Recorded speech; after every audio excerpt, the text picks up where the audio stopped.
Hello everyone, আসসালামু আলাইকুম।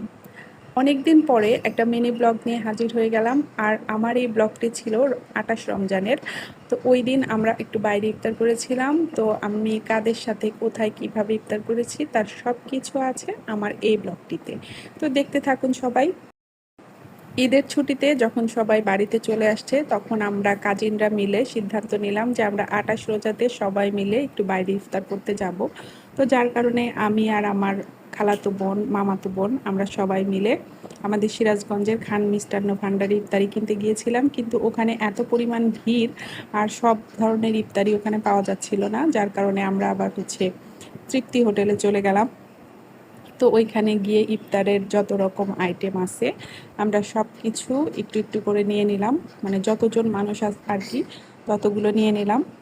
নিয়ে তারপর কি কিনলাম, খেজুর, পানি টানি যা কিছু লাগে আর কি সব কিছু কিনে নিয়ে আমরা একটা রিক্সা নিয়ে রওনা দিয়ে দিলাম চায়নাবাদের উদ্দেশ্যে। আসলে ভাই বোনেরা মিলে সবাই একসাথে হলে কিন্তু অনেক মজা হয়। তো আমরা দেখতে দেখতে চায়নাবাদে পৌঁছে গেছি। আর চায়নাবাদের ওয়েদারটা তো ভীষণই সুন্দর, এটা সিরাজগঞ্জের সবাই জানে।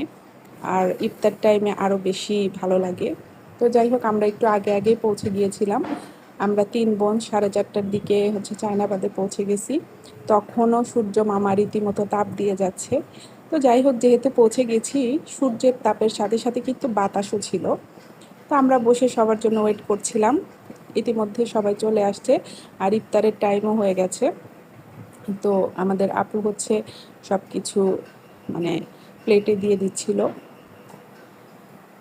আর আপুর সাথে হেল্প করতেছিল আমার ভাবি, মানে আমার খালাতো ভাইয়ের ওয়াইফ। তো তারপরে যে একটা একটা করে প্লেট সাজায় দিচ্ছিল আর সবাই নিয়ে নিয়ে রাখতেছিল। তারপর সবাই যার যার মতো বসে পড়েছে, আমাদের ভাই ব্রাদাররা, তারপর সবার বাচ্চা কাচ্চারা।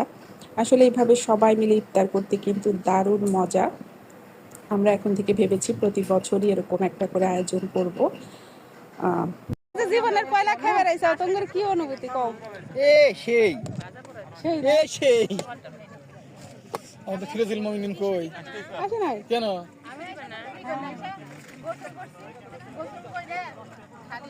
ভাই, তাহলে আপনারা মোনাজাত ধরবেন কে?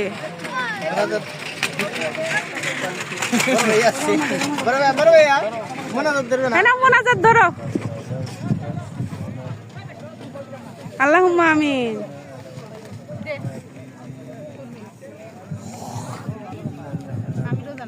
আমার জাইনের প্লেট কোনটা? দিয়ে আসছি যাই তুমি এদিকে আসো, সব নিয়ে যাও, আসো। তুমি তো শ্রেয়তী খায় শেষ। বিসমিল্লাহির রহমানির রহিম।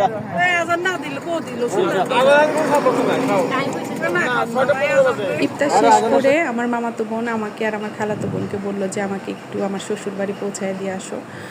তো তারপর আমি, আপু, দুলা ভাই আমরা ওকে পৌঁছায় দিতে গেলাম। তো যাওয়ার পর আন্টি আমাদের জন্য চা নাস্তার ব্যবস্থা করলো। আর এর মাঝেই আন্টি খিচুড়ি মাংস অলরেডি উঠায় দিছে। তো খিচুড়ি মাংসের ভিডিও ক্লিপটা আর নেওয়া হয়নি, তবে আন্টির হাতের খিচুড়ি জাস্ট ওয়াও। খিচুড়ি এবং গরুর মাংস দুটোই অনেক বেশি মজাদার ছিল। আর আন্টি এত অল্প সময়ে আমাদের জন্য এত কিছু আয়োজন করেছিল।